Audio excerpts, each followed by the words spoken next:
Haig. Tell us a bit about the event that you organized today. Hi, Arevika. Well, this was an event jointly organised by the British Embassy in Yerevan and sponsored by the ambassador John Gallagher in Yerevan and ABBC, the Armenian British Business Chamber.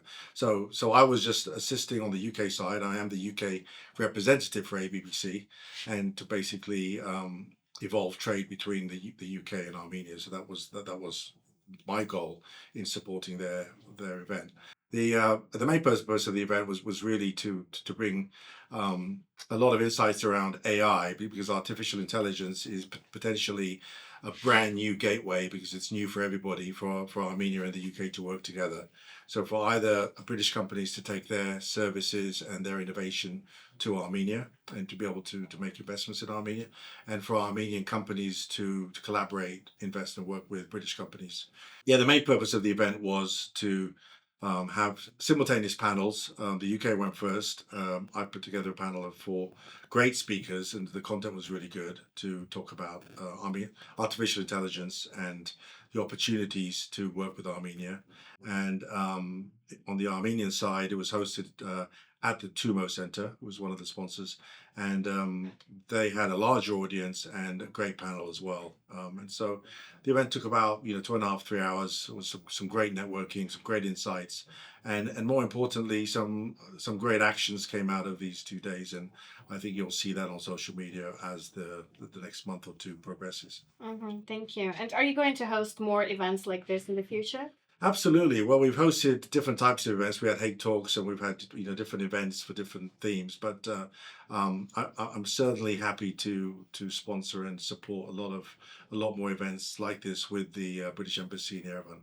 Brilliant. And how can people come and join this kind of event? Where can they register and find the information?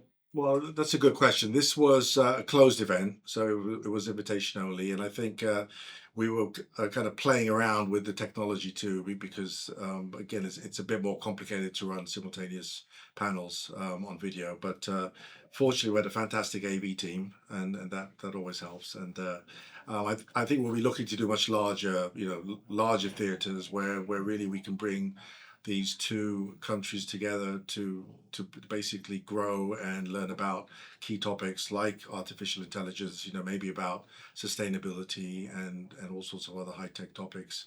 And it'll be a lot of fun too, because people will get to network. Absolutely. Thank Yeah. you. Okay, so what were the key takeaways from today's session? Well, there were too many takeaways to mention, and just even to think of the key ones is difficult. But I was just blown away in terms of what great content we had from both panels, and what a generative conversation it was. So as people spoke, you could see people got ideas, and Tuma was a sponsor, and we saw well, actually we had a great presentation by Tumo, and one of the ladies in our audience came up to me now and said, how can we get Tumo in London? What can I do? I'm willing to help.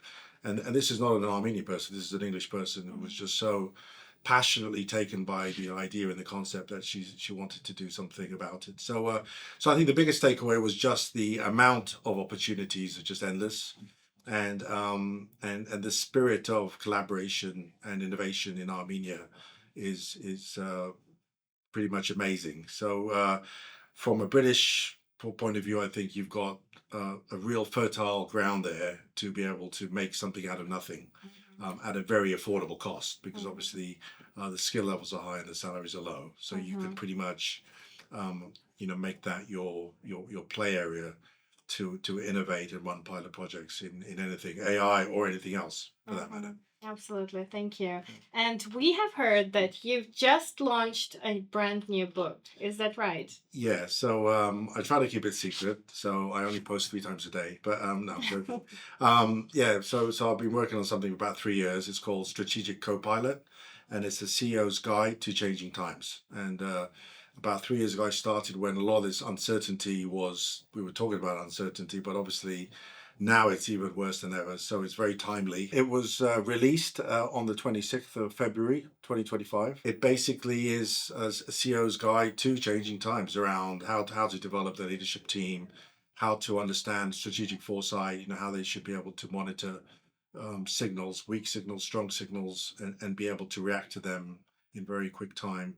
And it takes into account a lot of the complexities now that boards have, boards, CEOs, executive teams, to deal with things that are changing every week versus every 3 months, where you could sit down and have a board meeting and plan for 3 months. Now it's really about getting your team ready for anything, and it ties a lot into a lot of the books you've seen around black swan events and stuff. So it's really about resilience, and teaching your leadership team to understand how resilient they really are, so that they see their gaps, and just how to build a very kind of strong organization that can kind of grow and make the most of what's going on in the world right now.